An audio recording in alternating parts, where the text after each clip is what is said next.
sejam todos muito bem-vindos. Eu sou Carla Albuquerque e estamos hoje aqui no Casos de Polícia. Eu trago para vocês uma pessoa muito especial aqui. Deixa eu apresentar para vocês o Rafael Telhada. Rafael, para quem não sabe, é filho do Coronel Telhada, sim. Coronel que é grande amigo aqui da gente, amigo do canal. Coronel que nós fizemos muitas operações juntos com ele. Ele é uma pessoa muito especial, seu pai. E a gente está aqui muito feliz de ter o Rafael aqui conosco. E sabe o que o Rafael vai contar pra gente? Ele vai contar um monte de coisa. O que é ser caveira, o que é o COI, o que é a rota. Até porque o Rafael é essa imagem nova da polícia militar, né? Não que o coronel seja a imagem velha, né? Mas a gente sempre brinca. Ele fala assim, não, mas eu já saí, eu sou antigo. O Rafa sabe muito mais coisa hoje da polícia. Rafa, seja muito bem-vindo. Muito obrigado. Ele é suspeito para falar que ele é meu pai, né? É igual quando eu falo dele também. Nós somos suspeitos. A gente adora seu pai. Muito obrigado, Carla, pelo convite. É um prazer imenso a gente poder compartilhar um pouquinho da nossa experiência, da nossa vivência, do que pudemos participar nesses 19 anos de polícia militar, né? Como você falou, eu tive a experiência de servir em diversos batalhões de elite da tropa de choque da polícia de São Paulo.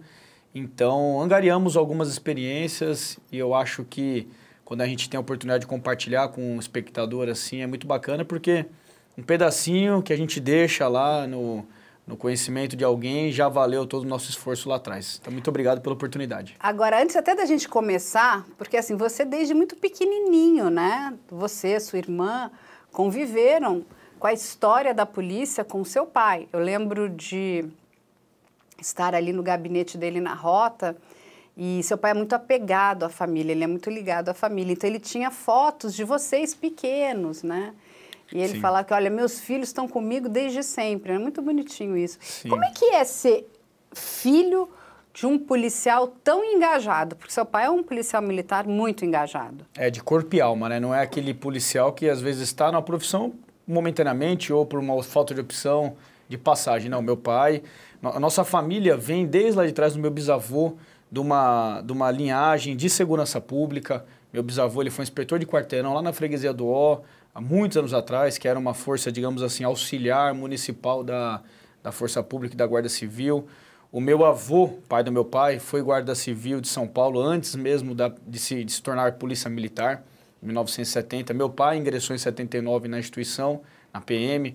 Os dois irmãos dele são policiais militares, eu tenho diversos tios também, cunhados do meu pai, todos policiais militares. Então, eu cresci, de fato, no seio de uma família que servia a população dentro das polícias, tanto polícia militar, guarda civil e polícia civil também. Então, eu acho que quando você vivencia, quando você está vivendo ao lado de uma pessoa que gosta do que faz, que ama de verdade aquilo ali que ela se dedicou a fazer na sua vida, abraçar a sua profissão de corpo e alma, é natural que você se contagie. Mesmo que a pessoa não queira.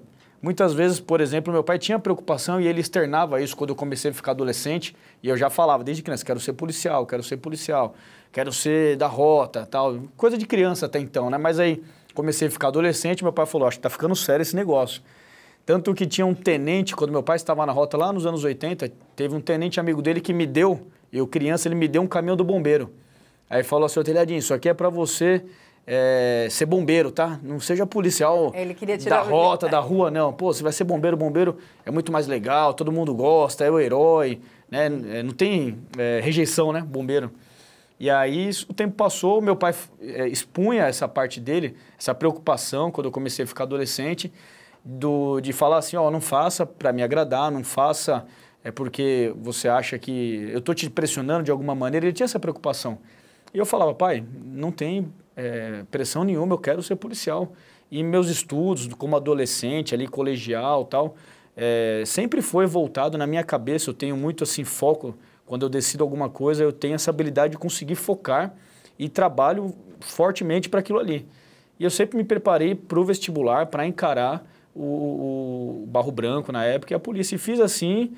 E, graças a Deus, consegui ser aprovado com 17 anos ainda. Eu ingressei na Polícia Militar, que inclusive é a mesma idade que meu pai também entrou na polícia. Com 17 anos? Com 17 anos de idade. Eu entrei, ele em 79, E eu, em 2004, ingressei com 17 anos. E, Rafael, explica para as pessoas, porque muitas pessoas não sabem, mas um bombeiro também é um policial militar. Sim. Em São Paulo, o Corpo de Bombeiros faz parte da instituição Polícia Militar.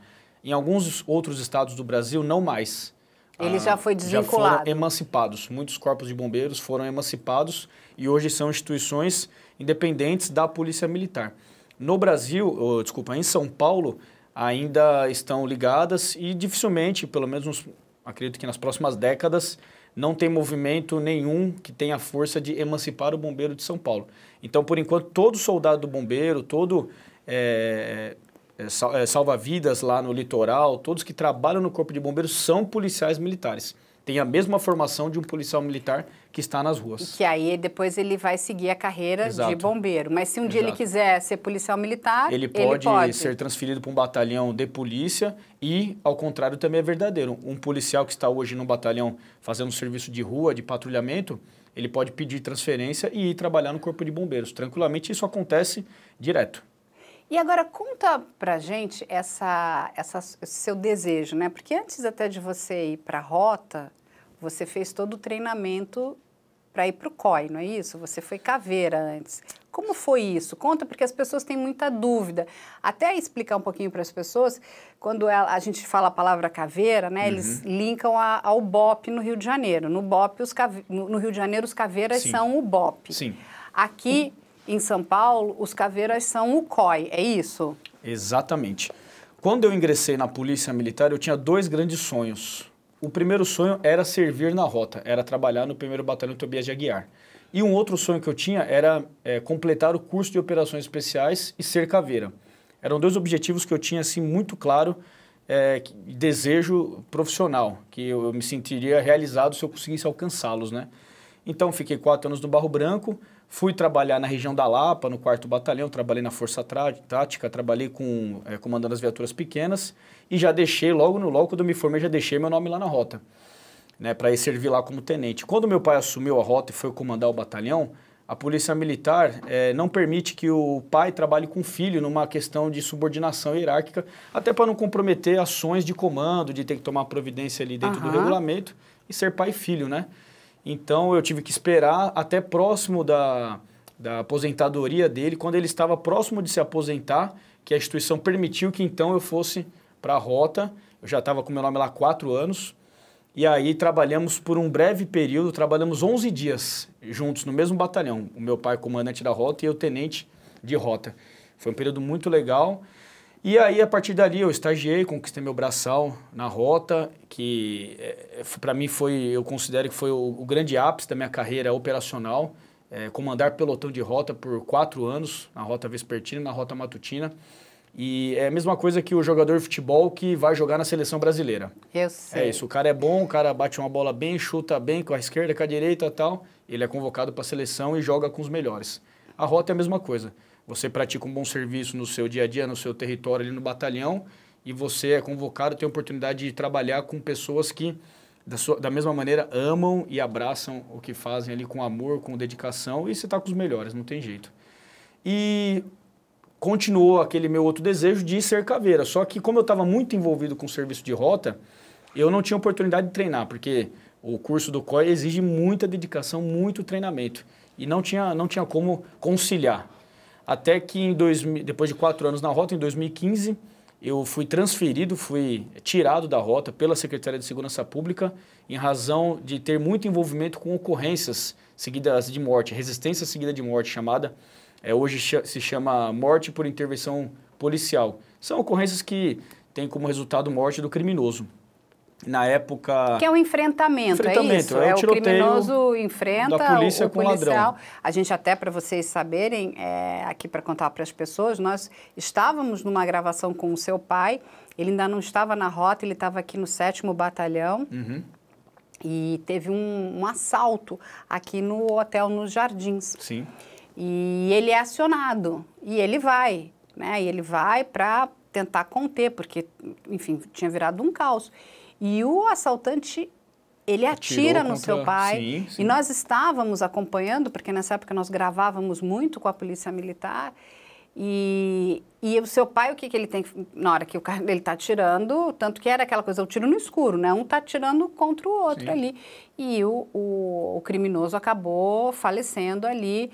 Mas, assim, foi muito impactante, né? Para a equipe, na época, não só para a equipe, mas para as pessoas que estavam ali no local, era a ousadia do criminoso, porque ele realmente não queria saber, ele ia atirar, ele queria sair dali, só que ele não tinha o talento, né, que um policial tem, ele não tinha o treinamento, né? Que habilidade, o treinamento de combate. Exatamente, que é isso que você está explicando, né? O policial está na rua, ele está suscetível a encontrar a maior ocorrência da vida dele. Pode ser no primeiro dia de polícia, pode ser no último dia de polícia, mas basta estar na rua numa viatura que você pode, a qualquer momento, encontrar a maior ocorrência da sua vida, se deparar com uma quadrilha fortemente armada e o seu destino está na sua mão e do seu parceiro que está ao lado ali e na sua técnica de combate. Né? E na época, na rota, nos anos que eu passei lá, que o Coronel Telhado comandou e alguns anos depois, a rota era a linha de frente de combate ao crime organizado. Então, os enfrentamentos eram diários. Aliás, mais de um por dia. Era comum na rota fechar o mês com mais de 30 ocorrências de morte, porque na época estava sendo realizado um combate por parte até do governo do estado estratégico contra o crime organizado aqui em São Paulo. E o resultado estava indo muito bem, muito bem.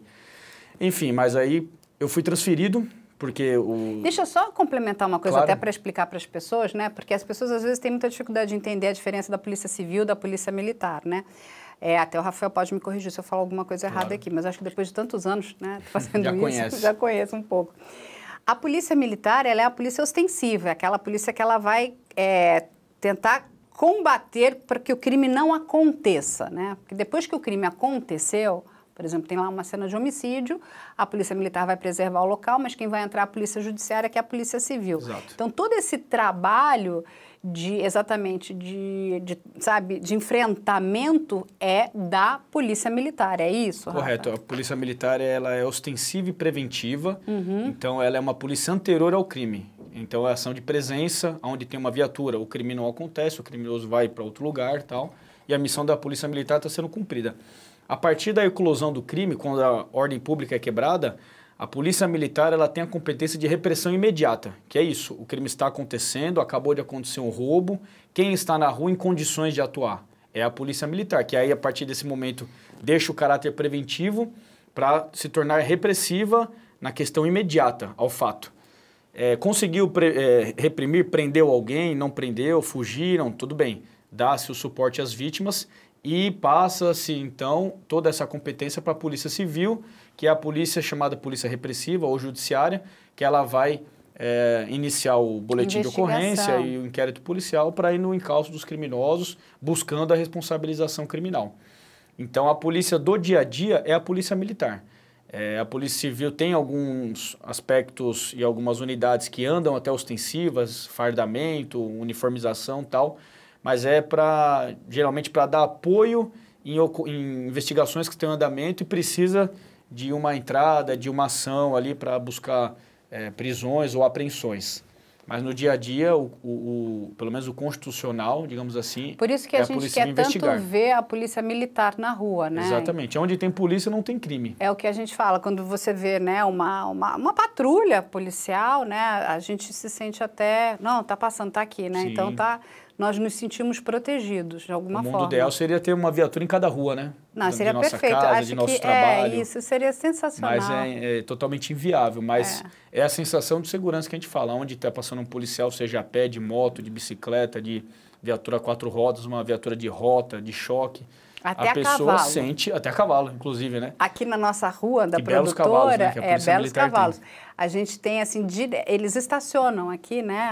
Aquele caminhão grande, onde... Big, chamado Big. O Big. Descem os cavalos, que eles vão fazendo esse patrulhamento aqui em volta da Paulista.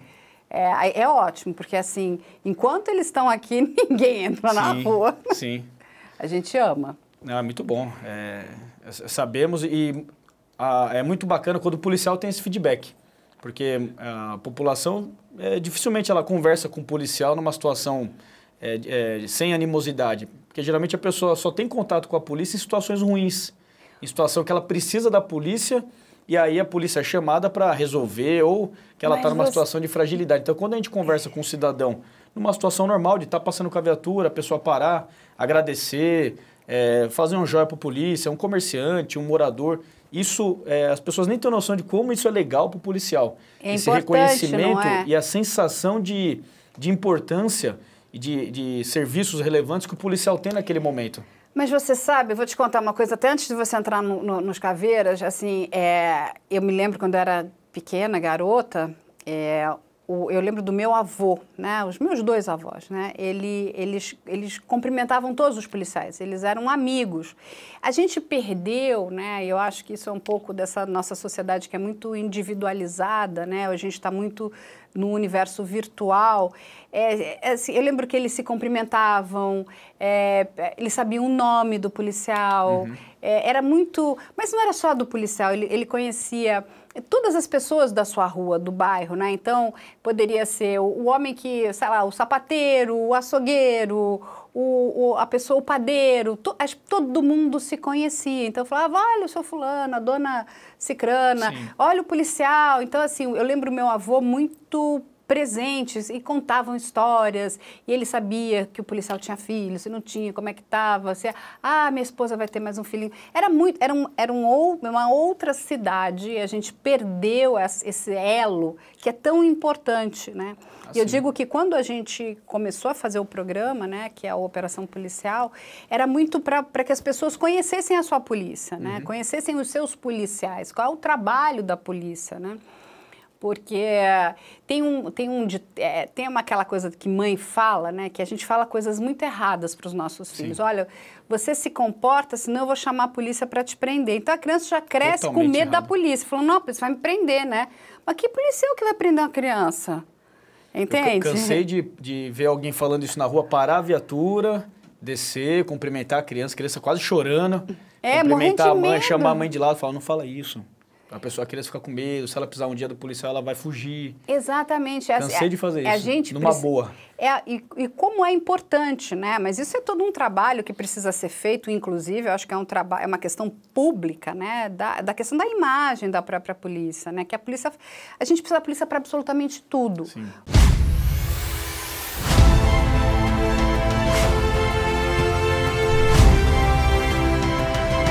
Pode em cima da ponte. Você está sendo filmado.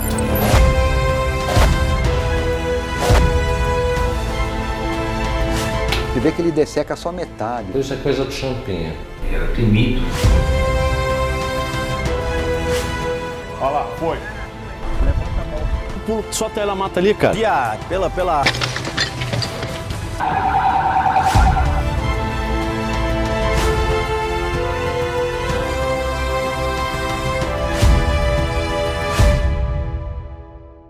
Eu me lembro um dia estar lá no Copom, né, no 190. Gente, as pessoas ligam para absolutamente tudo, para saber se ela pode andar se a placa dela do rodízio, eu posso andar hoje?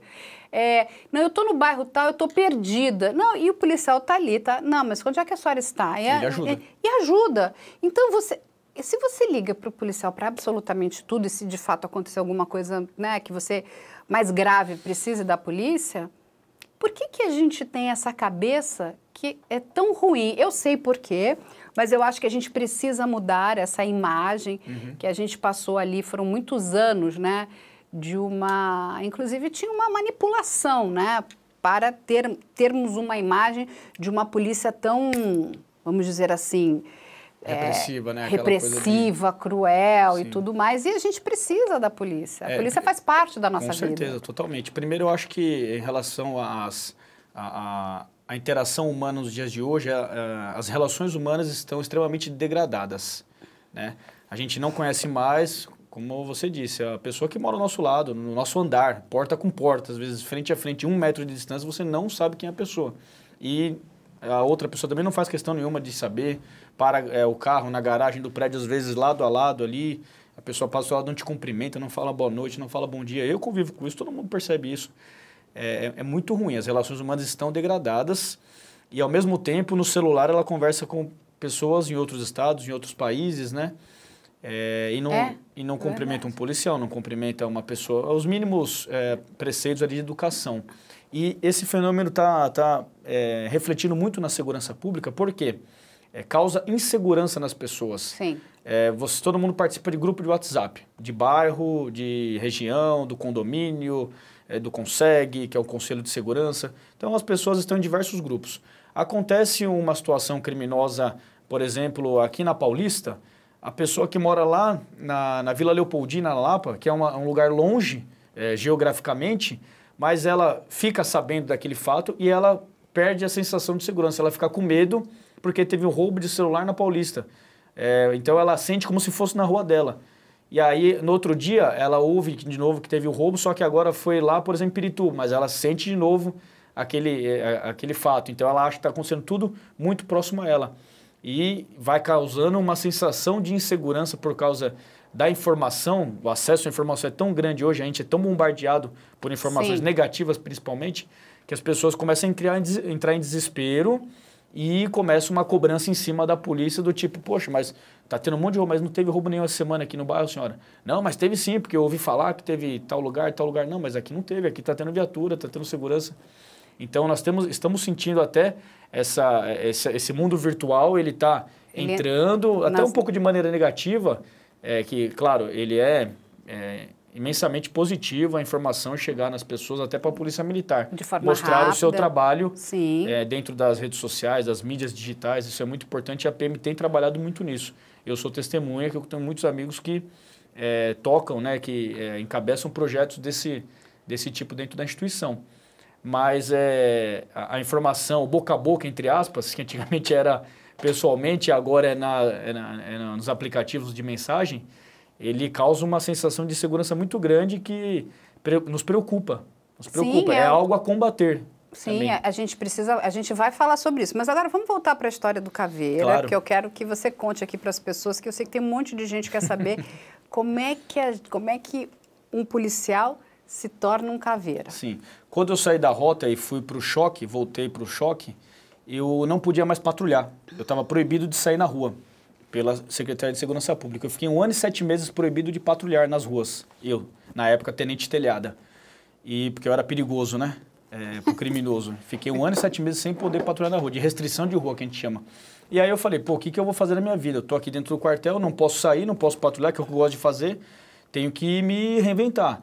E aí eu lembrei daquele velho sonho. Eu falei, poxa, eu tenho imenso desejo em ser caveira, em prestar o curso do COI e fazer esse curso.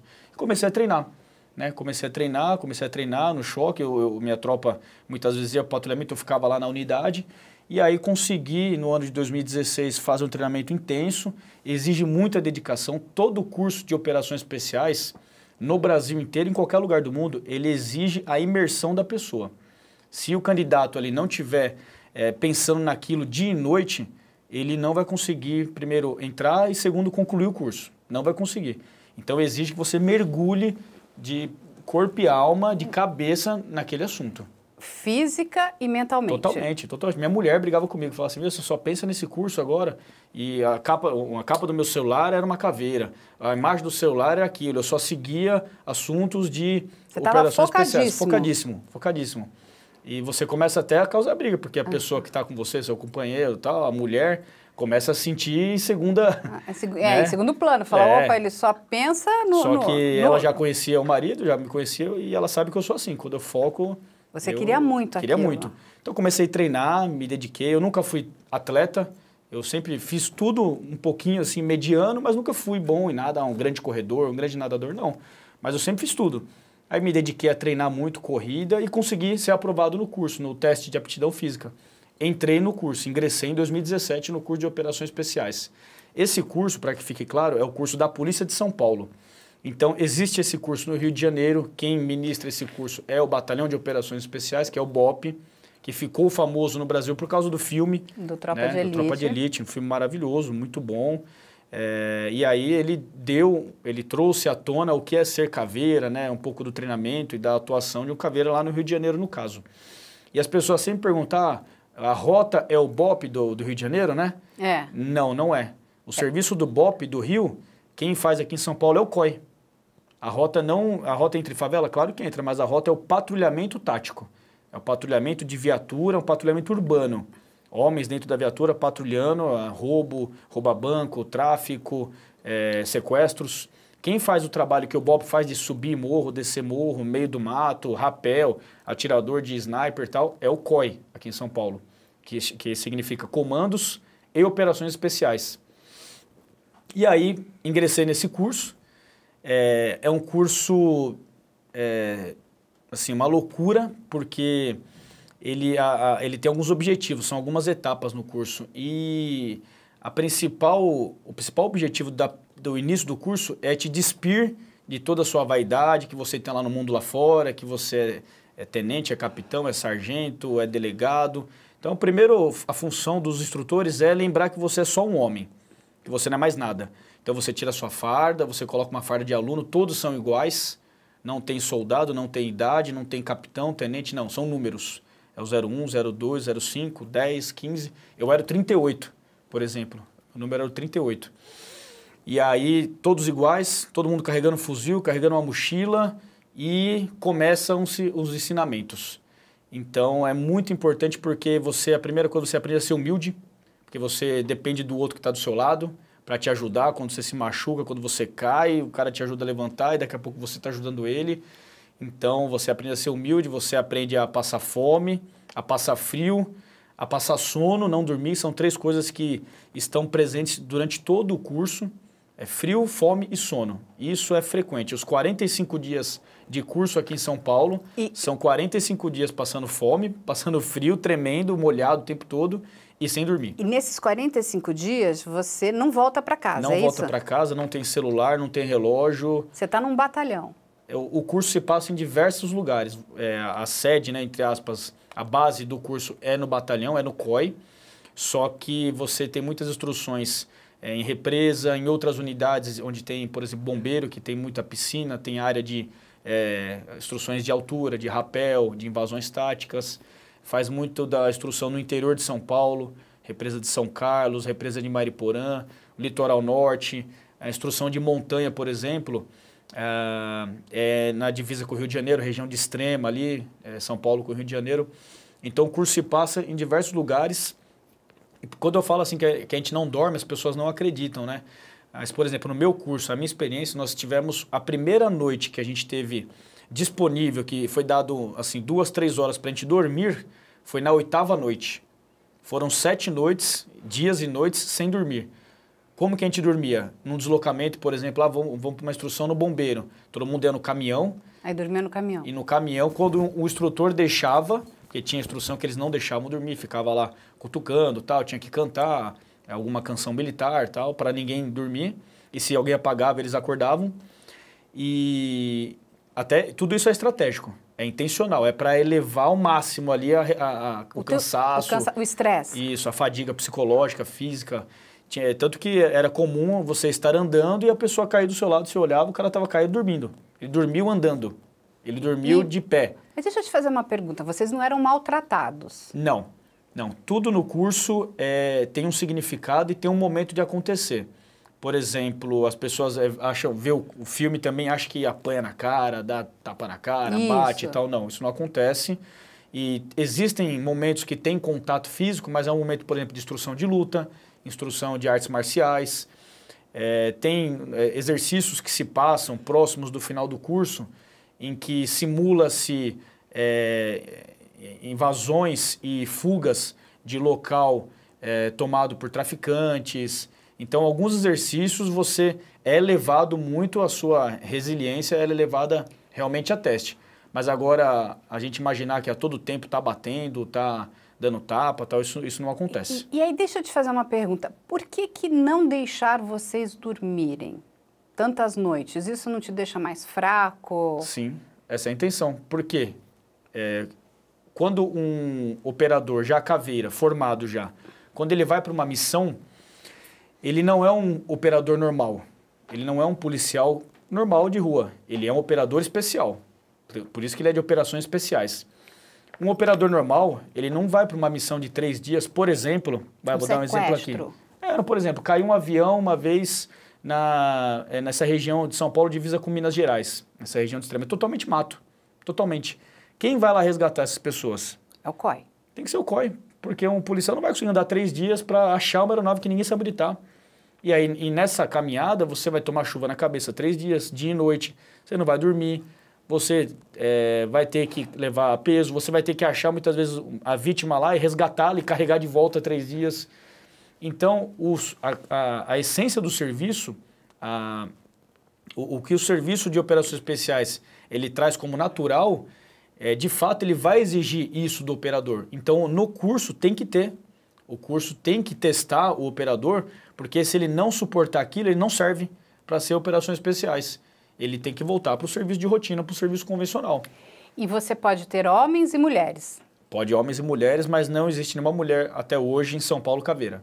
Olha, não existe. Está aí feita a abertura e a oportunidade para as mulheres. Mulheres, nós temos que ter aí uma mulher caveira aí. Nós já tivemos, algumas, já tivemos né? mulheres que prestaram, que até foram aprovadas no TAF, mas não começaram. Então elas ainda vão começar o curso, Não, elas não começaram, desistiram, não quiseram começar. Ah, tá. Elas passaram, mas não... Não começaram. Nenhuma até hoje, mas é aberto para mulheres e homens fazer. É um curso muito... É o que eu sempre falo, quando as mulheres me perguntam, até policiais, capitão, eu queria fazer. Eu falei, pode fazer. Só que eu já aviso, é um curso extremamente anti-higiênico, muito, todo mundo sai doente. Você saiu doente? Todo mundo sai doente. Muitos amigos pegam erisipela, acabam até sendo desligados do curso por causa de erisipela, porque você se machuca muito, né? Você se corta muito, seus dedos todos ficam cortados. Porque, primeiro, a gente fica muito molhado. Quando fica molhado, a pele fica solta. A pele fica... igual quando fica muito tempo na piscina. Fica toda enrugada e corta fácil a pele. Então, você... Todo momento está no mato. O mato corta. Onde você encosta com a pele molhada, você se corta. Então, nesses pequenos ferimentos, acaba entrando sujeira. Porque também a gente está em ambiente sempre de mata, ambiente de lama, ambiente de sujeira. E sempre convivendo com muita gente próxima. E aí vai pegando infecção. Nesses pequenos cortes de braço, de perna tal, entra a infecção, entra a erisipela e muitos guerreiros acabam sendo desligados do curso por causa dessa e de outras doenças. Mas quando você está fazendo o curso, Rafa, conta aqui pra gente, vocês levam remédio? Vocês podem usar algum remédio ou não? Tem que passar os 45 dias. A coordenação do curso, que é a parte de gabinete de treinamento, eles têm alguns remédios, inclusive antibióticos, e com acompanhamento de médico, para em caso de verificar, por exemplo, hoje, quando verifica-se que algum guerreiro está com erisipela, rapidamente já é aplicado o remédio para evitar aquela doença, para que a gente não perca um aluno, que não perca um operador por causa dessa doença. Que às vezes é um cara bom, que consegue se formar, mas foi acometido desse mal. Então hoje existe no gabinete de treinamento remédio e suporte médico para isso. Inclusive, é até interessante... enfatizar, no meu turno de caveira de 2017, se formou um médico caveira.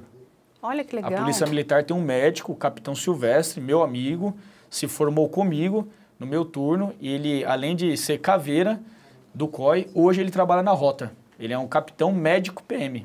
Olha que sensacional. E me conta uma coisa, você falou da questão da saúde, mas e a comida? Como é isso? A comida também, ela é... A comida ela é muito racionada e é quando os instrutores querem. Porque, assim, primeiro, o curso de operações especiais, ele é modular. Então, por exemplo, primeiro módulo, entre aspas, a primeira semana, digamos assim, vamos pensar.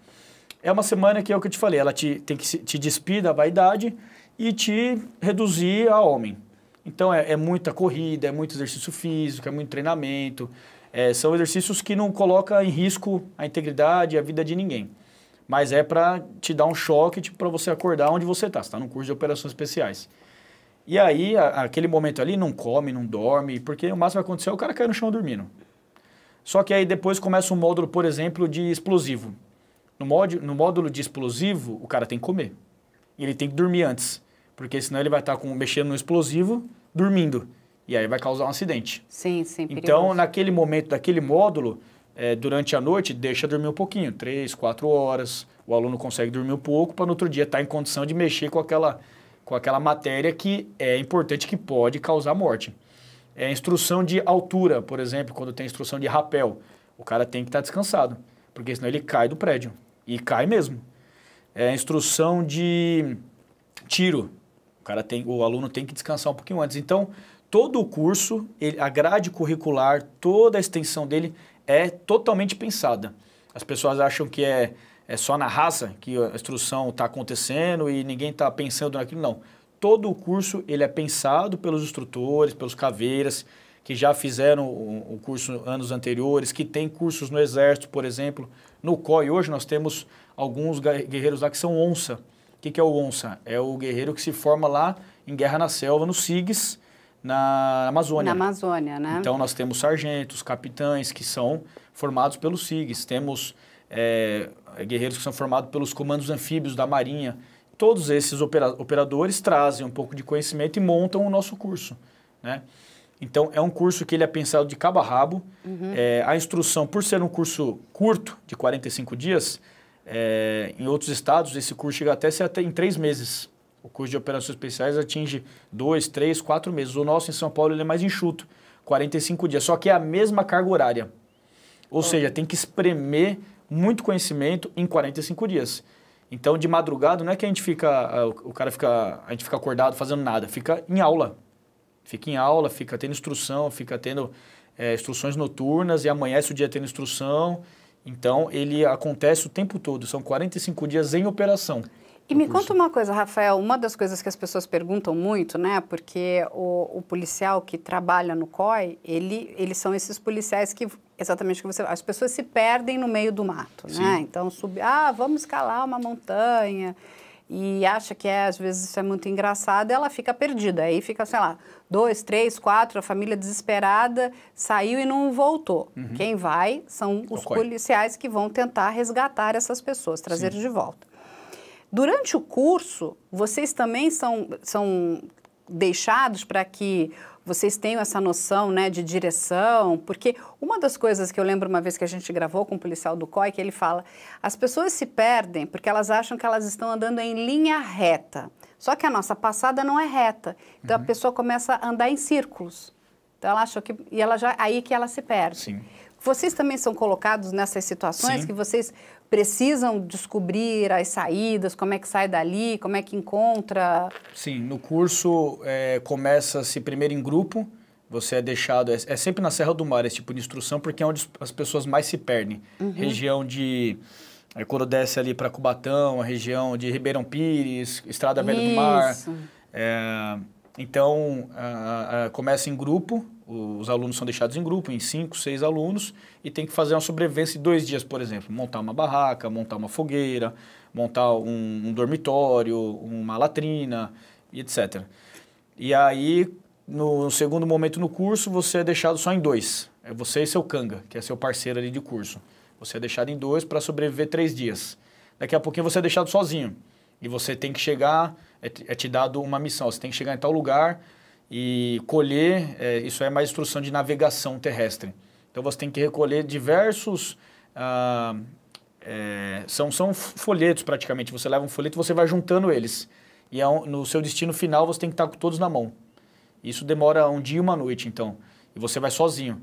E aí você tem que ir navegando sozinho com uma bússola, nada digital, né? Com uma bússola e você vai encontrando esses sinais e até chegar no final. Então, o curso te dá uma boa noção de navegação e de rastreamento também, porque para achar uma pessoa você tem que rastreá-la. E o COI é o responsável em São Paulo por rastrear pessoas perdidas, tanto vítimas de pessoas comuns que se perdem em passeios, quanto bandidos. Quando um bandido, por exemplo, ocorrência de Guararema, que é muito famosa, que morreram 11, né? Rouba banco na madrugada, estouraram bancos em Guararema e a rota acabou chegando lá no local e teve um grande tiroteio. Quem não morreu ali no local ou foi preso, acabou fugindo para onde? Para o mato. E o pessoal da rota, como eu trabalhei lá também, não temos conhecimento de fazer o rastreamento na área de mata. É uma técnica de especialização do COI. E o COI chegou no local, já no final da madrugada passou a ingressar na área de mata e localizou diversos indivíduos. Alguns foram presos, outros trocaram tiro, foram mortos com o COI. Então, como ocorrências assim como essas, tem diversas em São Paulo. Porque vocês, inclusive, verificam a passada, é isso? Sim, se o mato... vários vestígios. Vários vestígios. Mato quebrado, galhos, pegadas, acessos. É muito importante ter o acesso da pessoa, onde ela entrou. dificilmente ele vai fugir. É muito difícil fugir. Fugir do pessoal do COI. Muito difícil. A não ser se o cara for mateiro. Se ele for também então, um talvez cara criado no mato, um cara... Tipo lá em Goiás teve o caso... O Lázaro. É um cara muito difícil de achar.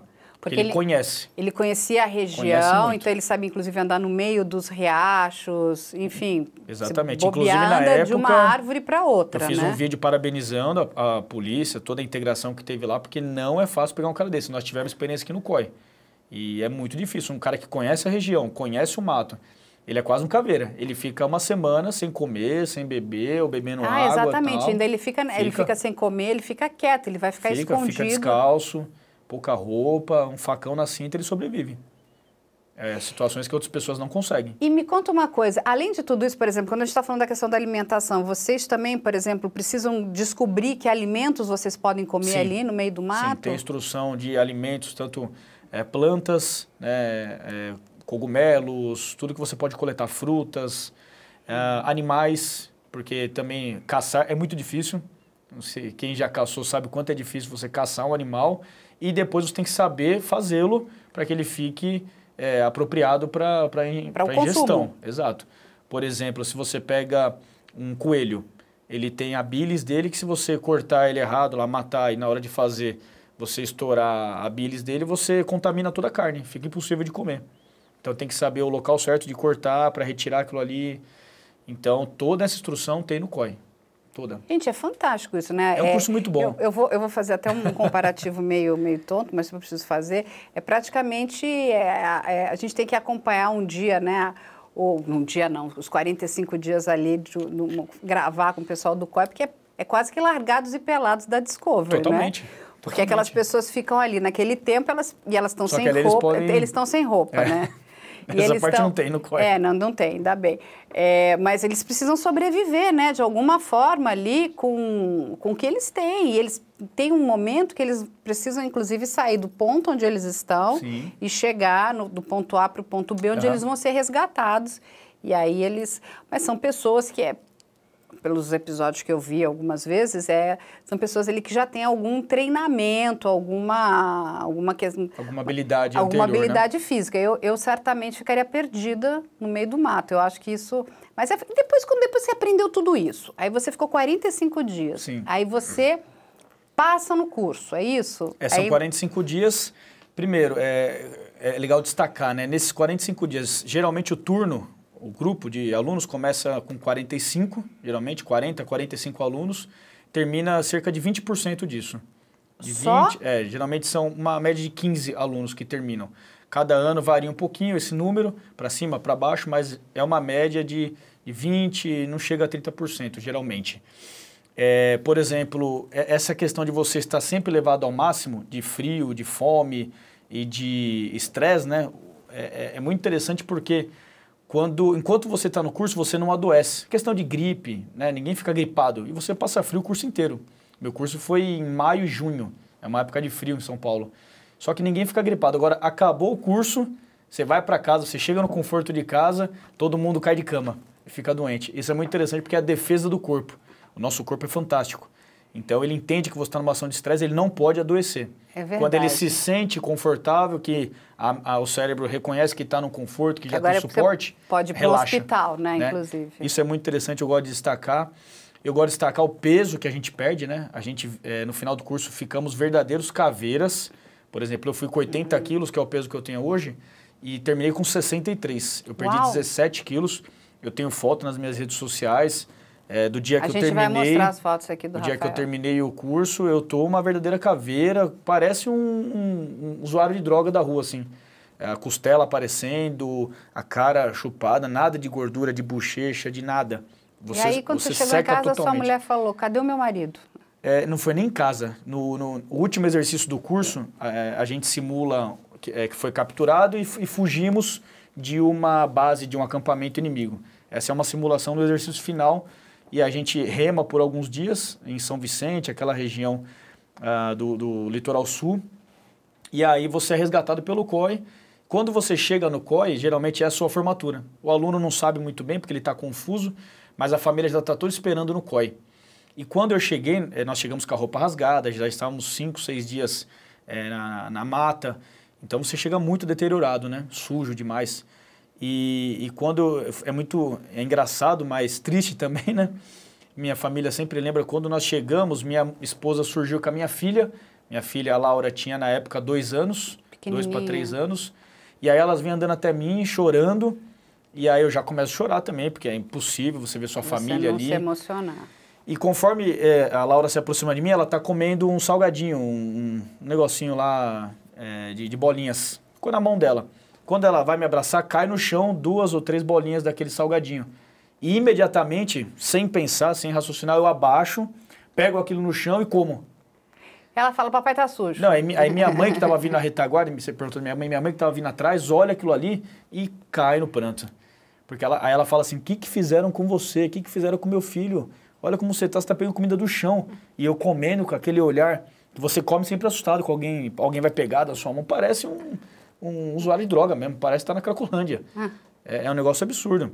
Mas o cérebro, de sobrevivência. A gente não tem noção do que a gente é capaz de se tornar, né? Não, o que você faz sobrevivência pela total. sobrevivência, ou seja, é um curso, pelo que você está explicando aqui, diferente daquilo que a ficção coloca, não tem essa questão da humilhação no sentido... Não. Você vai passar vai apanhar, ou... Não, o que você falou, pode até ter uma luta corporal, mas já está programada. Dentro do treinamento. A questão toda é uma questão de colocar o seu corpo para sobreviver a situações extremas. E o psicológico, a mente. Porque... O que tira o cara é o psicológico. Muitas vezes é o que você falou, é isso que é muito importante colocar aqui para as pessoas entenderem em relação à polícia, né, e à polícia militar, é que, olha só, olha o que o Rafael teve que fazer, né, com tudo, é o corpo, é o psicológico, ele se preparar, você e muitos outros policiais, né, que fizeram esse treinamento. Por que vocês fizeram isso? Para salvar pessoas. Sim. Então, quando você não valoriza o trabalho do policial, né, é assim, porque se eu me perder no meio, né, sei lá, fui fazer um acampamento ou resolvi conhecer alguma área, né, e não seguir a determinada, vamos dizer, as ordens, né, essa aqui não vai para cá, mas a gente sabe como é que é, né, principalmente a gente muito jovem, né, não, mas a gente vai enfrentar, não tem problema, isso aqui é fácil, isso aqui é ridículo, é só um mato, a gente já volta. São vocês que vão salvar essas pessoas. Vão ter uns caveiras lá, esperando um chamado para ir ajudar quem quer que seja. Não importa se gosta da gente, se não gosta, se gosta de... Chamou, a gente vai. Você me fez lembrar agora a história daquele do Pico do Marins. Você lembra que aconteceu? Não só lembro como eu trabalhei lá, buscando francês corredor. Trabalhei eu diretamente fiquei 7 dias lá. Não, e teve um agora que teve um homem, um coach maluco, que resolveu levar 100 pessoas para subir esse pico. Nossa. Que ele vendia uns cursos dizendo que as pessoas tinham que passar, né, tinham que subir, passar por esse desafio, porque se ela conseguisse chegar no topo do pico, ela ia conseguir destravar os códigos do sucesso. Enfim, são as loucuras de cada um, mas o que acontece? Ele resolve ainda subir esse pico numa época de muita chuva, ou seja, você conhece a área, ela é pedra, né? Então ela é muito escorregadia e com uma grande ventania. Inclusive os guias que foram contratados, eles falam, não subam, não façam isso, é muito perigoso.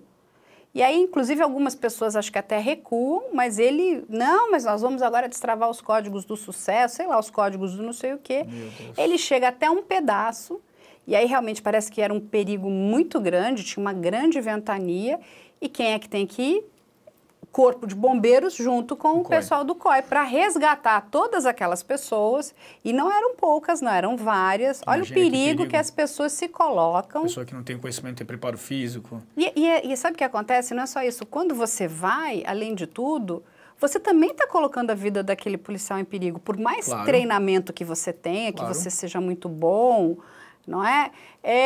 De novo, você está vivendo perigo, não é isso? Com certeza, é um risco para todos. O seu pai me ensinou muito, ele diz o seguinte, um bom policial, ele teme o perigo, porque um policial que não teme o perigo é um péssimo policial. Sim. Porque você tá vivendo o perigo todo o tempo, ou seja, porque você está na rua ali que pode ter um enfrentamento com um criminoso, ou você está colocando a sua vida em risco para salvar alguma pessoa. O medo te mantém vivo, o medo te preserva, né? E o policial ele tem que calcular o quanto ele consegue avançar mesmo com medo mas o quanto ele consegue avançar, enfrentar através da técnica que ele possui. Ele não vai deixar o medo de lado, ele simplesmente, com o conhecimento do medo, ele parte e faz a missão dele. E é muito interessante. O Pico dos Marins eu conheço muito bem, trabalhei numa ação lá de busca de um francês que foi correr. Ele era um atleta, amador, mas muito bom, e acabou na descida do pico, ele acabou se perdendo e foi para uma área totalmente desabitada, acabou falecendo lá. Depois nós o encontramos morto próximo de um fio de água. Mas foram vários dias de operação do COI com o Corpo de Bombeiros de São Paulo e o Corpo de Bombeiros de Minas Gerais, porque era bem na divisa de Piquete na as Serra da pessoas Mantiqueira elas ali. se colocam em situações de muito risco, né? Eu lembro também de uma outra moça que foi numa região de cachoeiras, acho que em Minas Gerais, ela resolveu também.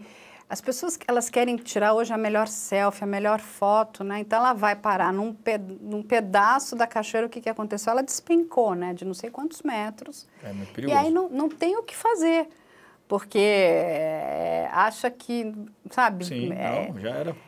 Nós não somos invencíveis, né? Não. E principalmente quando você está lidando com a natureza, que eu acho que a natureza ela é muito poderosa, né? Então, é o que uma vez esse policial do COI me falou, que a gente foi numa ação com eles, ele falou, essas pessoas se perderam porque elas acham que elas estão andando em linha reta. A nossa passada não é reta. Quando a gente anda, a gente sempre está desviando um pouco o pé e a gente começa a andar em círculos. Sim. Vai ser um círculo maior ou menor, depende da sua passada. E é aí que essas pessoas Sim. acabam se perdendo. Mata é muito traiçoeiro. Por exemplo, não, tá de dia ainda, é 4 horas da tarde. Tá de dia. Na mata, 4 horas da tarde, já tá escuro. Você já começa a se perder, já fica confuso já. Porque escurece mais por causa da copa das árvores. A Mata Atlântica em São Paulo ela é muito fechada. É uma mata difícil de andar, a Mata Atlântica. Muito mais difícil, inclusive, que a própria selva amazônica. A Amazônia ela é mais aberta. Ela é grande, só que ela tem espaço. E as árvores são bem altas também, sim, não é isso? Sim. Então, assim, é uma selva densa, úmida, só que você consegue andar. A Mata Atlântica é difícil de andar. Então, para o policial desbravar, o policial do COI desbravar a mata, é só a base de facão. Tem que ir abrindo o caminho com facão. E me conta uma coisa, quando você se formou, e aí, foi uma alegria, não foi? Muito bom, é uma satisfação, uma conquista, assim, difícil de comparar com uma outra conquista profissional. Você levar na sua farda a caveira, escrito Operações Especiais, no seu peito, o brevet de comandos, é um orgulho muito grande. E ser caveira, também é importante salientar isso. Após o filme, se tornou um termo até comum de se falar em São Paulo. O caveira, no Brasil, né? E aí, caveira? Pô, os caras são caveiras. Né? Até os próprios policiais, né? Nós somos caveiras aqui na nossa unidade, na Força Tática, no outros batalhões de choque. É bacana e é um termo até legal, porque é um termo que motiva a pessoa. Só que é importante a gente salientar, até para o público que às vezes não tem essa noção. Caveira, o verdadeiro caveira, ele é uma prerrogativa, de você ser chamado de caveira é uma prerrogativa que o operador tem, que o policial tem, a partir do momento que ele conclui o curso de operações especiais. Seja ele de São Paulo, do Rio de Janeiro, das Forças Armadas, do Rio Grande do Sul, por exemplo, que tem um curso de caveira lá.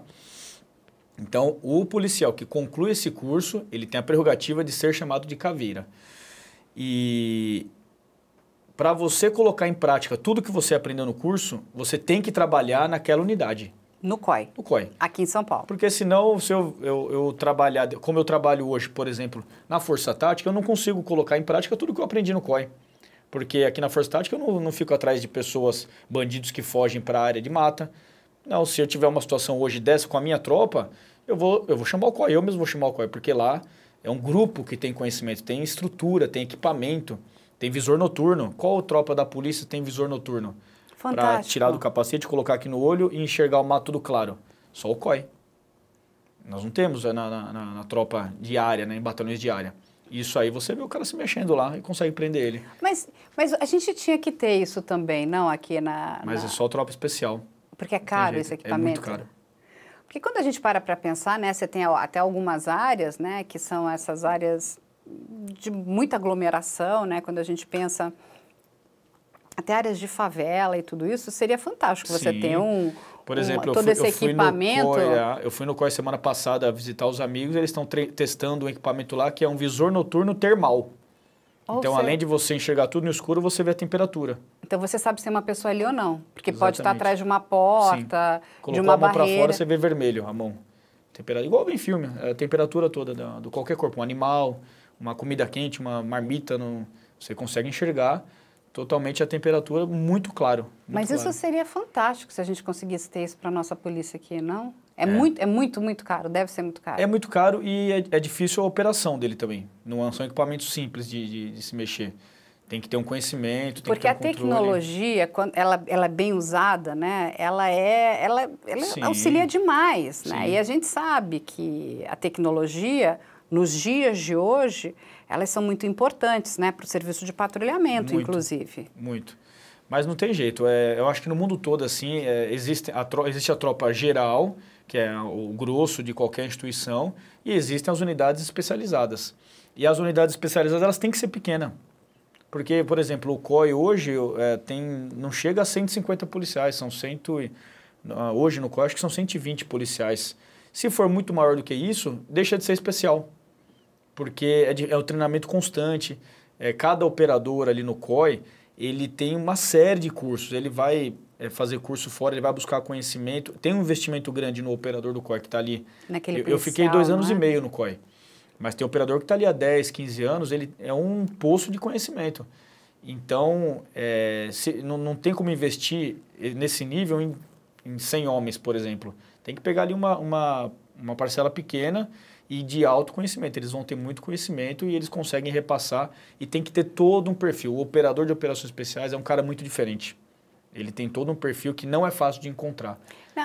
O que é muito interessante aqui, né, que eu convivi muito com vocês, né, continuo convivendo, é que você vê a quantidade de policiais especializados, né? Você tem ali a rota, você tem o COI, você tem o GAT, você tem os batalhões, as pessoas não têm essa dimensão, às vezes, né? Porque, assim...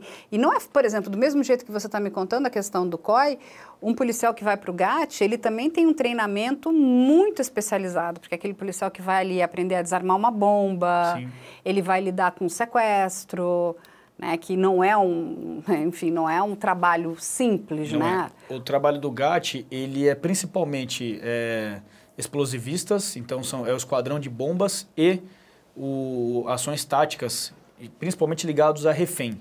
Então, toda a ação que tem tomada de refém é o GAT que atua. As pessoas comparam também vulgarmente com a SWAT. Então, é uma tropa mais urbana, é uma tropa muito especializada. São o mesmo batalhão, COI e o GAT é o mesmo batalhão. É o Batalhão de Operações Especiais, formado pelo COI e pelo GAT. Entendi. No GAT tem muitos caveiras e no COI tem muitos catianos. Então, existe um intercâmbio entre as duas unidades. São muito próximas. Tem o Canil. Tem o Canil, que é um batalhão hoje especializado. Tem a cavalaria, tem o regimento de tropa montada. As pessoas perguntam, não, mas por que a gente tem CDC. Cavalaria em São Paulo? Conta para eles, Rafaela. A cavalaria, primeiro, é pela tradição. Toda tropa militar tem como tradição a sua cavalaria. Segundo, que para controle de distúrbios civis, que é aqueles controles de tumultos, de manifestações e levantes, que quebra de ordem, de aglomerações muito grandes, a cavalaria é a melhor ferramenta que tem para controlar. Porque não dá para entrar com carro, né? Não dá. Você segura uma turba de milhares de pessoas com 10, 12 cavalos, você segura. Por exemplo, quando a gente tem aqueles, lembra? Jogo de futebol. Futebol, é isso que eu ia falar, sim, aquele enfrentamento entre torcidas, né? Que aí entra a cavalaria e separa. Ninguém fica na frente. Porque o cavalo é um animal de grande porte, né? E o policial, ele está um nível mais alto, então ele tem uma visão melhor. Muito. Os nossos cavalos da Polícia Militar são altos, são grandes, fortes, e o policial montado nele fica na altura de um ônibus, mais ou menos. O policial, ele passa na janela do ônibus. Então ele tem uma visão muito especial do que está acontecendo. Então, o cavalo é uma ferramenta da tropa de choque, é uma ferramenta a mais utilizada dentro do controle de distúrbios civis, né? E outro ponto interessante para destacar dentro dessa quantidade de policiais especializados, né? O curso de operações especiais em São Paulo existe desde 1970. Então, já são mais de 50 anos. São 52 anos fazendo o curso. E Você sabe quantos caveiras tem formado nesses 50 anos de curso? Tem uma Não. noção? Quantos? Uns 1000? Nós estamos aqui na base de 330. Só? Nesses 50 anos de curso, para você ver a quantidade que se forma por ano. É 10, é 12, é 15, a cada ano, a cada ano. Então, Porque ele é um meu curso... número de caveira, por exemplo, é 295. Eu sou o caveira 295. No COI existe um livro chamado Livro de Ouro, onde estão registrados todo o nome completo, o posto e o número de cada caveira. E você sendo caveira, você vai ser sempre um caveira. Para sempre. E aí, quando você está num outro estado, existe essa... É uma irmandade.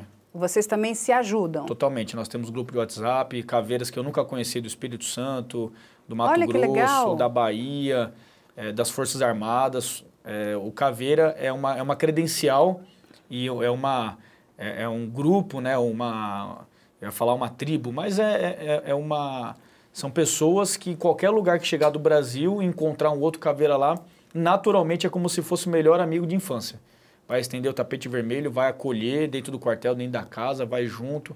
Qualquer necessidade que tiver, esses caveiras vão se ajudar. É de fato uma confraria, uma fraternidade. Olha que legal. Nossa, Rafael, você explicou aqui, eu acho que para as pessoas que tinham muita dúvida para entender o que era ser um caveira, né, a importância desse policial militar, né, Sim. porque ele é um policial realmente diferenciado, né, ele é todo o treinamento que você está contando, que vocês precisam passar, né, a gente precisa aí ter caveiras mulheres também, né, vamos ver se as Deus mulheres quiser. se animam aí de, quem sabe a primeira, né, vai Nós ser... quase tivemos no GAT. Para a gente poder até trazer aqui no programa essa mulher caveira. E quem Sim, sabe alguém não quem se anima, sabe. alguma mulher não se anima a fazer o curso de caveira aqui de São Paulo, que eu acho que vai ser muito bem-vindo, né? Com Ou certeza. muito bem-vinda, na verdade. Precisamos. Precisamos. E a gente precisa, eu acho que assim, uma outra coisa muito legal, que o número de mulheres também vem aumentando na nossa polícia militar também, não é? Sim, vem aumentando, as mulheres vêm tomando muito espaço, graças a Deus. Eu sou um cara que defendo muito a atuação das mulheres, gosto de trabalhar com mulher porque, como nós falávamos, acho que até nos bastidores, a mulher ela é mais engajada nos assuntos, não tem jeito. O homem perde atenção, e eu falo até por mim mesmo, a gente perde atenção, tem toda uma característica, a mulher, quando você coloca uma missão dentro do militarismo, que a gente trabalha muito com missão, que tem que ser desenrolada, que tem que ser desempenhada, aquilo ali, dá de 10 a 0 no homem. Então, Missão dada é missão cumprida, não é? já trabalhei mulher dentro da Força Tática, na minha viatura, com mulher de boina, braçal, trabalhando comigo, correndo atrás de bandido, pegando bandido, prendendo. Então, assim, graças a Deus isso vem aumentando. Hoje os concursos praticamente são 50% e 50% Olha, na PM. que bom, isso é ótimo. Vem crescendo muito, vem ganhando um bom espaço. Algumas unidades ainda não tem mulher, mas também eu acho que é questão de tempo. Por exemplo, o COI, o GAT tem mulher negociadora, não tem mulher com o curso. Quase teve. Teve uma amiga minha que fez 20 dias de curso. O curso eram 30, ela ficou 20 e acabou desistindo. Mas ela quase se formou no GAT. Mas dentro do GAT tem mulheres que são negociadoras de reféns. Então é um trabalho maravilhoso. E a mulher não é boa pra fazer isso? Negociar? Nossa, a mulher negocia como ninguém, né, gente? E ganha, né? A gente está sempre negociando e ganha aqui. Sempre. Vamos dizer que a gente tem uma certa persuasão, assim, Não, mas é brincadeira. Eu acho que é muito importante, porque eu acho que traz, inclusive, equilíbrio, né? Eu acho que... Na rota não tem mulher. Isso é uma loucura. Eu lembro com seu pai, a única mulher que tinha era que trabalhava na parte administrativa. Não, você não tinha na rua, né? Não tem, até mas hoje. Por quê? Porque é mais perigoso? Não, elas têm menos interesse? Até hoje nenhuma assim se aproximou e buscou ir para a rota, conquistar seu espaço. Quero ter meu braçal de rota. Não teve. Olha, eu tive a honra, né? Eu digo que eu sempre tive a honra, eu não sou policial, mas eu recebi a medalha da rota do seu pai, né? Centenário. Eu recebi a medalha do centenário. Parabéns. Eu recebi a medalha do Canil também. Eu recebi 3 medalhas da Polícia Militar ali. Eu fiquei muito orgulhoso, né?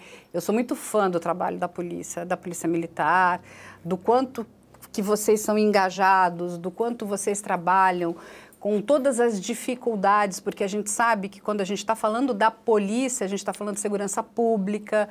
não existe uma independência, como a grande maioria das pessoas aqui acham, né? Quando ela vê, mas lá nos Estados Unidos a polícia americana é completamente diferente da nossa polícia, né? Aqui a nossa polícia, tanto a civil como a militar, ela está debaixo da Secretaria de Segurança Pública, né? E a Secretaria de Segurança Pública, ela está embaixo do governador. Então, ela não tem essa independência, né, que talvez muitos de nós gostaríamos, né? Então, é o que você falou.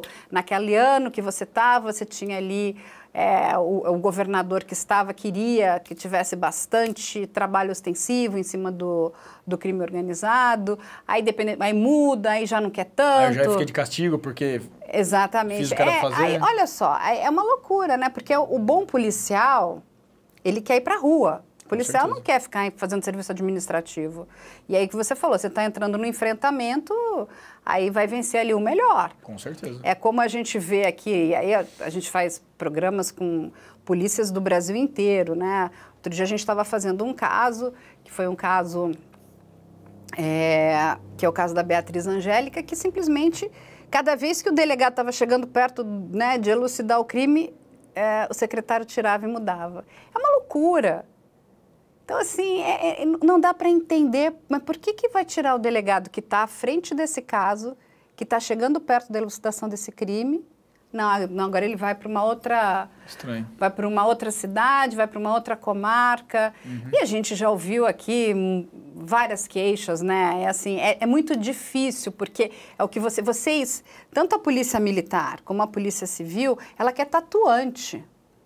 Ela quer estar ali, ela quer vocês ali na questão da preservação da ordem pública, né? E para que o crime de fato não aconteça, não avance. E a Polícia Civil, se uma vez avançou, vamos elucidar esse crime, o que está acontecendo? Questão de honra até. Exatamente. Aí quando você olha algumas coisas, você fala, o que está acontecendo, né? Sim.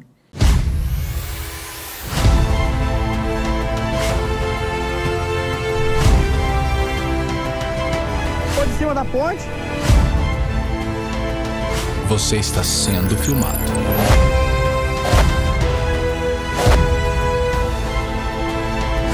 Você vê que ele desseca só metade. Isso é coisa do Champinha. Era temido. Olha lá, foi. Pulo só até ela mata ali, cara. Pela...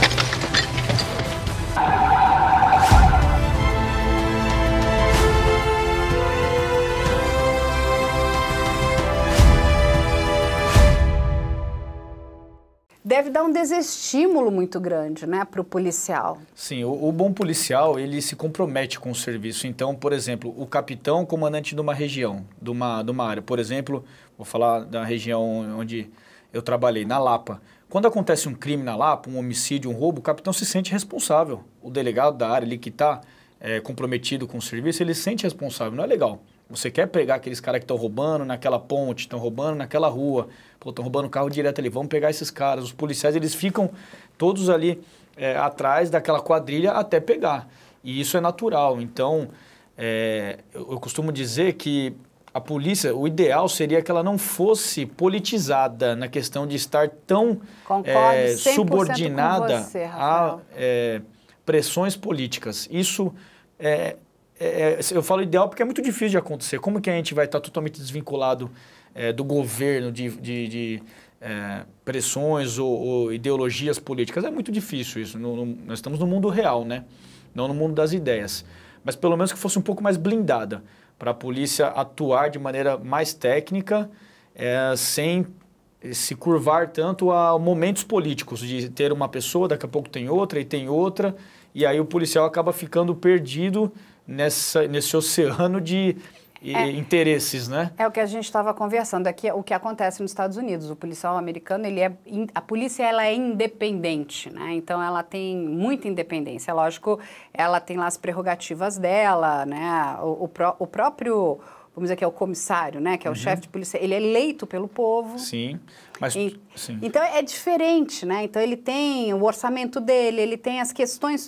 Aqui não, aqui vocês são um órgão que... Não, eu quero que faça isso, eu quero que faça aquilo. Eu lembro quando a gente gravou muito com o BOPE no Rio de Janeiro, numa determinada época, E eles se queixavam muito. Ele falou, olha, solução tem. Não tem vontade política para determinados crimes, para que a gente possa combater o crime. Não tem essa vontade. Então, a polícia ela fica de mãos atadas. E quem sofre é a população. E na maioria das vezes, quem sofre é a população mais pobre. Né? Porque a gente sabe que muitas questões de crime acabam se alojando nessas áreas que são mais populosas. A grande maioria daquelas pessoas, você sabe melhor do que ninguém, são pessoas de bem, que acordam cedo, vão trabalhar, pegam longas horas de condução, enfrentam ali um dia a dia muito puxado. Mas como ali dentro é uma área mais populosa, então é onde, né, o crime vai se estabelecendo ali. Com certeza. Existem muitas ferramentas para a gente melhorar essas circunstâncias. E todas elas se originam na lei. Então, quando a gente compara com outros países, por exemplo, por que outros países a coisa funciona melhor? Porque a legislação protege e propicia um ambiente de segurança para o policial trabalhar, para as instituições trabalharem. Aqui no Brasil, a nossa legislação não protege o policial, não protege o cidadão de bem. Ela só protege o criminoso. O foco da nossa legislação criminal é proteger o bandido, é dar direitos para o cara que está preso. É o cara que tem uma condenação lá de um juiz, é cumprir um sexto.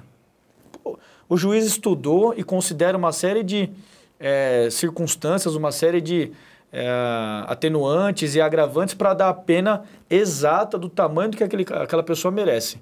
E aí, quando ele vai cumprir, ele cumpre um sexto. Que justiça é essa? É totalmente injustiça, né? É injustiça. Então, a nossa legislação, ela só protege o criminoso. O policial não tem amparo legal, não tem suporte para trabalhar. O cidadão de bem está frito. Está na mão do crime, infelizmente. Porque até o policial começa a ter receio de agir e ele mesmo ser vítima do sistema. De perder a farda, de ser preso, de não trabalhar mais na rua, de ficar no administrativo. Se eu vou lá, um criminoso, ele vem trocar tiro comigo, ele acaba morrendo, você é penalizado. Sim, você vai pagar, no mínimo, vai pagar advogado, vai responder processo, vai ficar afastado, vai ser transferido do seu batalhão, vai para um lugar longe de onde você mora, onde você tem sua vida. Então, assim, tudo tem que ter a base na lei, tem que começar na lei. Primeiro, nós precisamos de uma lei no Brasil mais atualizada dentro da nossa realidade atual, não um Código Penal de 1940, né? Atrasado aí 80 anos. Nós precisamos de dispositivos que tornem a polícia mais de Estado. Por exemplo, né, um exemplo assim, o comandante-geral e o delegado-geral da polícia é escolhido pelo governador. Por que a própria instituição não indica 3 nomes de interesse da instituição que se reúnam as pessoas, que tenham um processo interno e fala assim, ó, esses 3 aqui são bons para a gente, o governador pode escolher um desses 3. Não existe isso, é escolhido quem quiser. Então, aí isso acaba causando, com quem é escolhido, acaba causando uma certa gratidão ao chefe que o escolheu. E a partir dali sempre tem um comprometimento, entendeu? Não duvidando da competência das pessoas. As pessoas são competentes para estar lá, quem quer que seja, mas não fica tão liso, falta lisura no processo. Poderia ser diferente, poderia ser um pouco melhor. Existem propostas, existem alternativas. O que precisa é colocar em prática, ter coragem para colocar. Eu vou até mais além. Eu acho que quem tinha que escolher era a população, como é feito nos Estados Unidos. Os Estados Unidos faz isso, você escolhe o seu chefe de polícia. Sim, um secretário de segurança pública, por exemplo, seria eleito. Exatamente, porque... O chefe do Ministério Público, o que acontece? o promotor... Aquela pessoa trabalha para aquela comunidade, para aquela população, para aquela sociedade. Então, é de interesse, então ele quer ver o trabalho daquela determinada pessoa. Troca. Exatamente. E você vai fazendo essa troca e você não tem essa ligação com o governo. Isso enfim... É uma crítica que eu faço, eu concordo com todos vocês. Eu já escutei vários policiais, né, tanto civis, militares, mas isso de todos os estados, viu? De norte a sul do país. Sim. Essa questão ela é muito latente, né? A polícia vive com uma rédea, né? Sim. E o policial, que, como você está contando, olha que coisa fantástica, todo esse curso que você fez do cara. Você está ali para salvar a pessoa, sabe? Manter a ordem, sabe? Combater o crime. E aí, de repente, não. Estão te colocando para você ficar lá escrevendo, sei lá o quê, né? É um Isso absurdo. acontece muito. Nos dias de hoje, o policial se envolve numa ocorrência. Eu tenho N exemplos, qualquer batalhão que for da Polícia de São Paulo, eu falo da minha realidade aqui em São Paulo, você vai encontrar policiais em atividades que não são a finalidade correta, que não está na rua e está totalmente apto, hein? Totalmente apto. Ele não está na rua servindo a população por alguma questão interna, administrativa, que proíbe ele de estar lá porque ele enfrentou um bandido e trocou tiro. Aí está fazendo o quê? Arrumando carro, arrumando viatura, mecânico, por exemplo. Mas eu acho assim, né? Todos nós aqui, quem acompanha aqui o canal, inclusive, a gente tem que reclamar. Porque eu acho que, né, os nossos governantes, eles só entendem alguma coisa quando você tem uma comoção pública, né? A sociedade reclamando, porque não é possível, né? E de verdade, os grandes centros precisam de policiamento. Sim. E hoje não só mais os grandes centros, porque o que a gente andou vendo no interior também, principalmente no interior do estado de São Paulo, foi muito chocante. Lembra aquela época Totalmente. com aquelas, enfim, assaltos a bancos, assim, criminosos fortemente armados no interior de São Sim. Paulo. Eu olhava aquelas imagens e falei, eu não estou acreditando. Sim. Olha a ousadia daquelas pessoas, eles são muito ousados, né? E sim. muito preparados. Porque, de novo, com equipamento, com dinheiro. Quando a gente fala, não é um crime, sei lá, um marido que brigou com a mulher, um pai que tá, sabe, enfim, resolveu matar o filho, porque essas coisas, eles são crimes que eles estão dentro da casa das pessoas, mas a gente está falando do crime organizado. E olha a palavra que eu acho que os nossos governantes não entendem. Organizado. O crime está organizado, talvez muito mais do que o gabinete daquele determinado, né, governante. Porque eles são muito preparados. Quando a gente viu aquelas cenas, aquilo era muito chocante. Sim. É muito chocante, assim, é assustador. Sim. E o que encoraja o criminoso, por exemplo, a ir para essa modalidade criminosa violenta, que é o novo cangaço no interior de São Paulo, que a sociedade sofre até com o explosivo.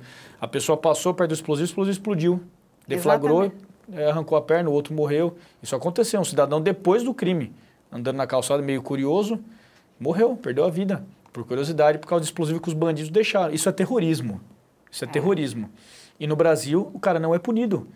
O que encoraja o ladrão a fazer isso, o bandido a fazer isso? A pegar um fuzil, a pegar uma .30, colocar numa caminhonete e ficar dando tiro na parede de quartel, na cidade toda, tiro pro alto.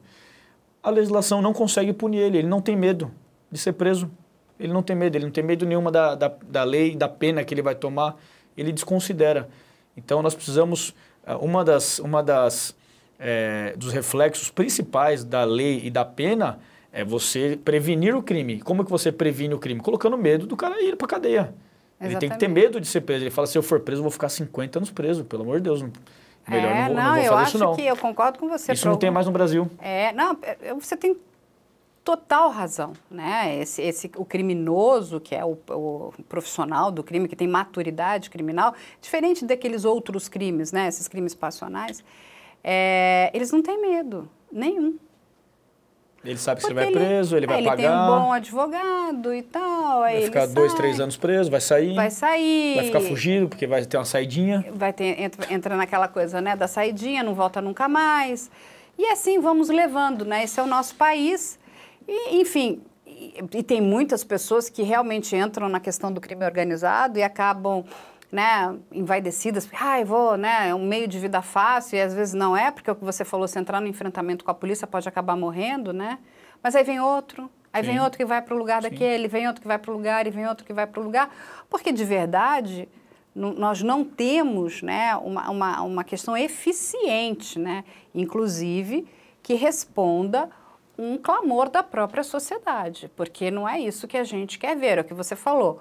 O criminoso, esse profissional, esse que tem maturidade profissional, ele não tem o menor medo, né? Quem vai se assustar um pouco mais é aquele que, enfim...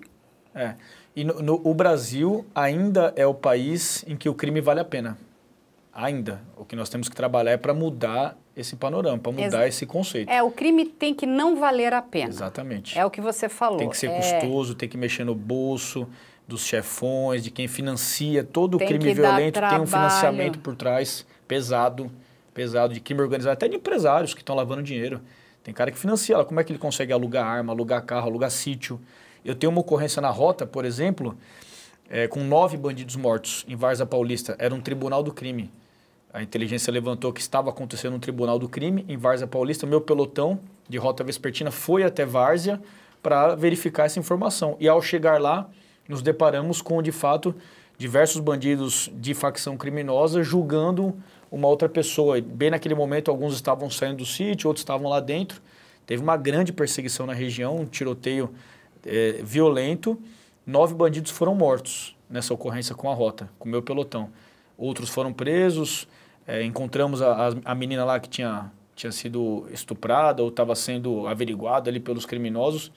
E ali tinha fuzil, tinha mais de 300 quilos de droga. O sítio estava alugado pelo crime. Então, você vê que tinha dinheiro envolvido. Da onde vinham essas armas? Um monte de carro alugado, o sítio alugado. Rafael, aquilo ali era usado para outros tipos de crime. A gente acompanhou um caso que foi até com o Deik, que está até no canal, depois vale a pena você assistir. Pode ser até para o seu pai, que é o maior roubo, né, na verdade, que não aconteceu. A polícia entende que acho que talvez seja do mundo, né? Porque eles iam roubar R$1 bilhão. Lembra daquele no Banco do Brasil, ali perto da Marginal? Sim. Só que para cada um que fosse entrar para receber, para poder dividir aquele 1 bilhão, tinha que entrar com R$200 mil. Tinha que investir. Então, olha o investimento, você investia 200 mil, mas você podia levar o quê? 50 milhões, olha que coisa, vale a pena, não vale? Tá vendo?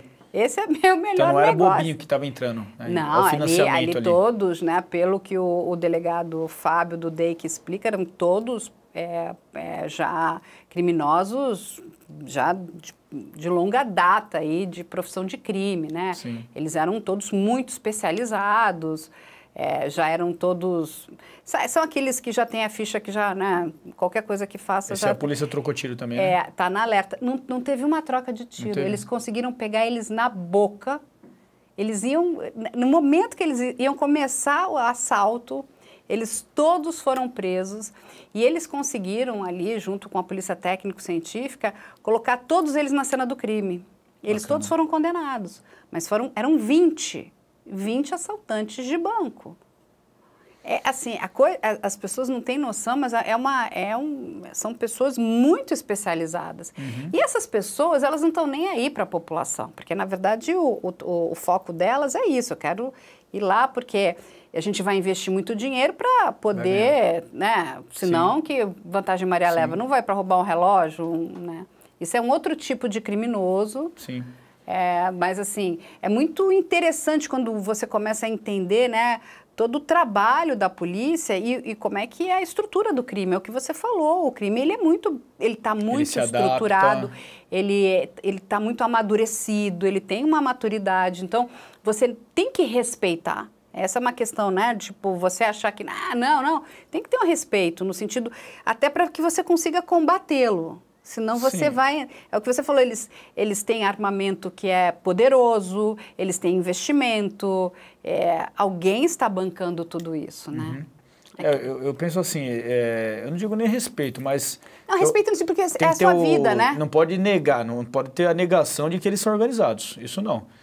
Tem que ter a consciência de que eles se organizam e, a partir disso, trabalhar para antecipar. Não, porque eu digo... Porque o crime se adapta e evolui muito rápido, a polícia é lenta. Mas quando você respeita o seu oponente, você tem uma vantagem competitiva. Sim. Quando você tem um total desrespeito, por mais abjeto que seja aquele determinado criminoso, quando você respeita ele, você passa a estudá-lo, você passa, né, a entendê-lo, você não se acha o melhor de todos. Sabe, todo esse trabalho que você fez lá no COI, né, que você teve que voltar, sabe, tem a questão da tua humildade, até entender que ele pode estar alguns passos na sua frente, né? Então, tem essas questões que eu acho que muitas vezes nós somos todos muito arrogantes, né? No sentido, nós somos muito melhores. E não é. Quando a gente não entender que existe aqui, principalmente quando a gente está falando desse nível de criminoso, que eles são muito especializados, e por isso que eu acho que a nossa polícia precisava ter muita independência e não ficar amarrada nessas questões políticas, para que ela pudesse, né, inclusive trabalhar melhor isso. formar melhor o seu policial, vamos estudar o A, o B, o C, entender como é que funciona, de onde vem isso, né? Ter uma interação maior entre as polícias civil e militar, porque é outra coisa que eu também nunca entendi na minha cabeça. Parece difícil de entender.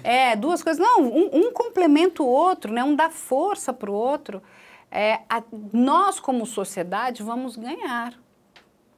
E eu vou até te dizer uma coisa, né?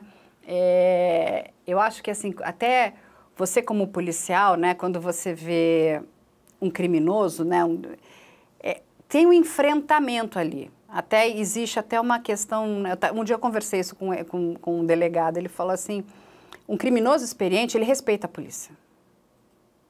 Ele não... Sim, porque ele com sabe... certeza. Quem não respeita é aquele que está começando, mas o experiente, ele respeita.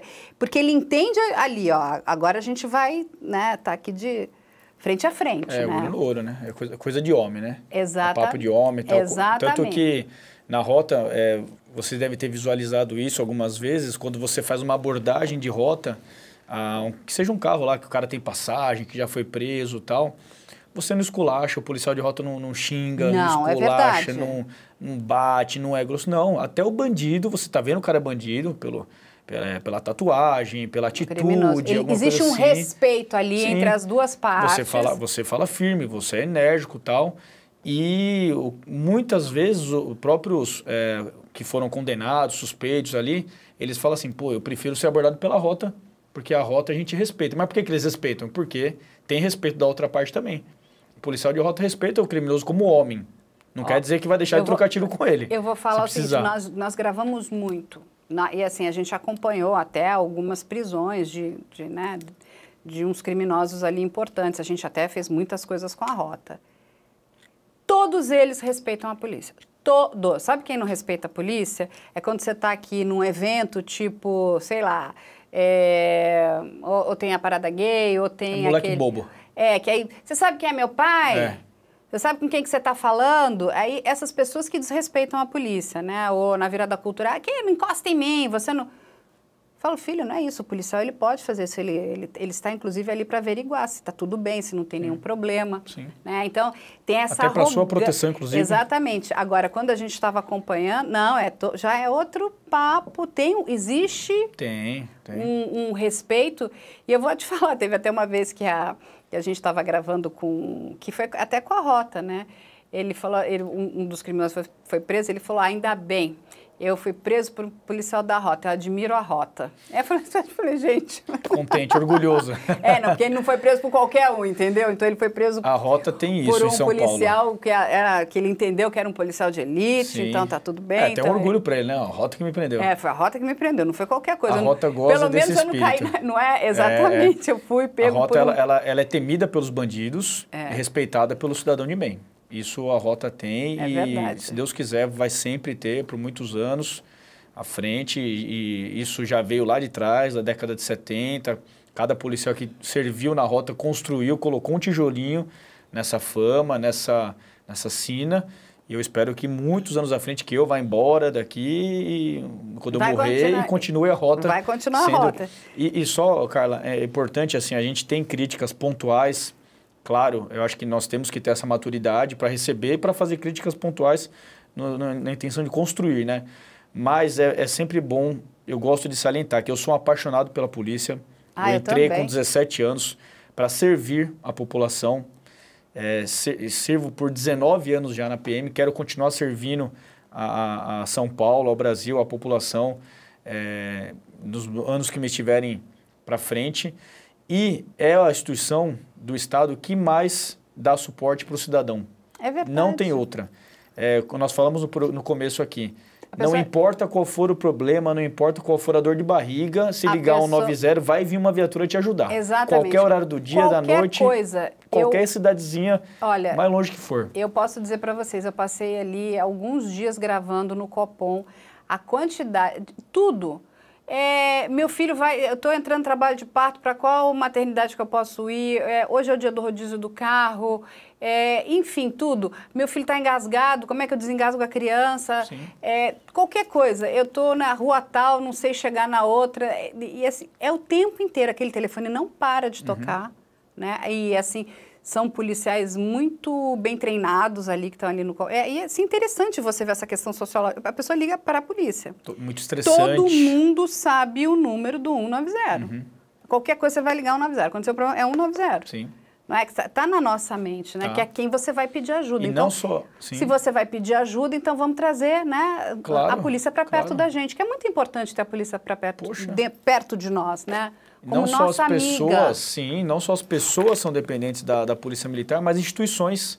Por exemplo, um oficial de justiça vai à justiça, ela não faz uma reintegração de posse sem a PM. Não faz. Um enfermeiro, um SAMU, não vai pegar lá num chamado, pegar um cara que está mal da mente lá, Tá desorientado. sem um policial. Não vai. Então, outras instituições dependem da polícia, não só as pessoas, mas... eu gosto de salientar isso porque, tá criticando e tal. Não, critica, mas para construir, porque a gente ama isso aqui. A gente sabe que é uma instituição de suma importância para o funcionamento adequado da nossa cidade, do nosso estado, do nosso país. Eu adoro. Bom, gente, aqui eu queria mostrar uma outra coisa assim que eu ganhei, acabei de ganhar de presente aqui, ó. É o novo quadrinhos, né, do Coronel Telhada. Ele já está disponível, a gente vai deixar aqui também, aqui no telão, aqui para vocês depois, para quem quiser adquirir. Está muito bem feito, é muito legal. Eu acho que é uma super boa ideia, ao invés da gente... Eu sou meio geek, né? Eu adoro todos os super-heróis, eu sou mega fã. Mas eu concordo que os nossos grandes super-heróis são os nossos policiais. Então, eu adorei a ideia que o Coronel, né, junto com o José e o Davi... transformaram aqui as histórias do Coronel Telhada em quadrinhos. Esse é um compilado, e nesse livro estão 4 edições de quadrinhos. A última edição, a 4ª edição, está nas bancas, inclusive, e as demais edições, bem como esse livro, as pessoas podem encontrar pelo site do Coronel Telhada. Eu recomendo. A gente vai deixar aqui. Inclusive, tem uma boa parcela de responsabilidade sua nesses quadrinhos. Não é verdade? Muitas histórias da que Carla. a gente viveu com o Coronel Telhada aqui. Sim. A gente tem história, viu? O pessoal aqui da produtora com o Coronel Telhada, com a Rota, com outros policiais incríveis e maravilhosos. Aí a gente é muito fã do trabalho da polícia, a gente precisa muito da polícia.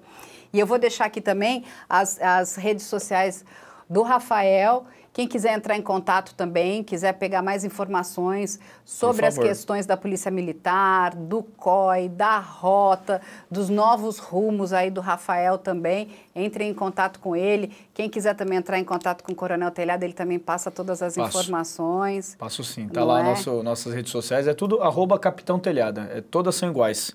Então, @Capitão Telhada, tudo junto, vai ter um contato direto comigo.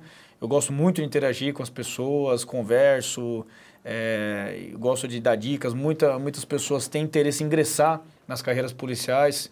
Hoje é muito comum eu encontrar policiais formados já, trabalhando na rua. O cara se aproxima de mim e falou: capitão, eu entrei na polícia por causa de você. Que bom. Sério? Por que não? Porque há 5 anos atrás eu conversei na rede tal e o senhor me estimulou a entrar, eu entrei. O cara é hoje um policial trabalhando na rua. Diversos eu encontro assim, dessa maneira e, poxa, nos dá muita felicidade, né? Saber que a gente modificou para o bem a vida de alguém. É verdade. Você através sabe do nosso trabalho. Que já quando a gente estava gravando naquela época com seu pai, né? Ele falou: vocês estão estragando minha vida de policial, porque as pessoas corriam para pegar autógrafo com o Coronel Telhada. Ele falou: mas o que é isso? Não, coronel, autografa aqui. Ele falou: mas minha filha, eu estou trabalhando, agora eu não posso fazer isso, né?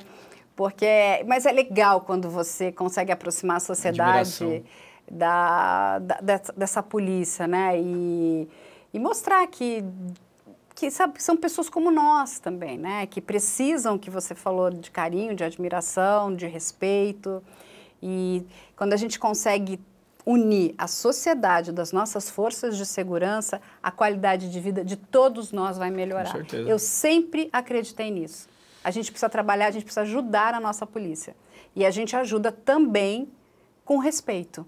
né? certeza. Tem muitas outras coisas que a gente pode fazer, mas eu acho que o respeito em primeiro lugar. Rafael, muito obrigada. Eu que agradeço. Quem quiser entrar em contato com a gente, quiser dar sugestões, é só enviar o e-mail para op@medialento.com.br. A nossa produção vai estar aí sempre de portas abertas para vocês também. Eu adorei trazer o Rafael aqui. Vamos trazer outros policiais, militares e civis para contarem histórias para a gente, mas a história do Caveira foi sensacional. E fica um pedido aí para as policiais femininas. Precisamos de mulheres caveiras. Vai né? para cima, que tem espaço para todo mundo e vocês são capazes, tenho certeza disso. Gente, muito obrigada e até a próxima semana aí com Casos de Polícia.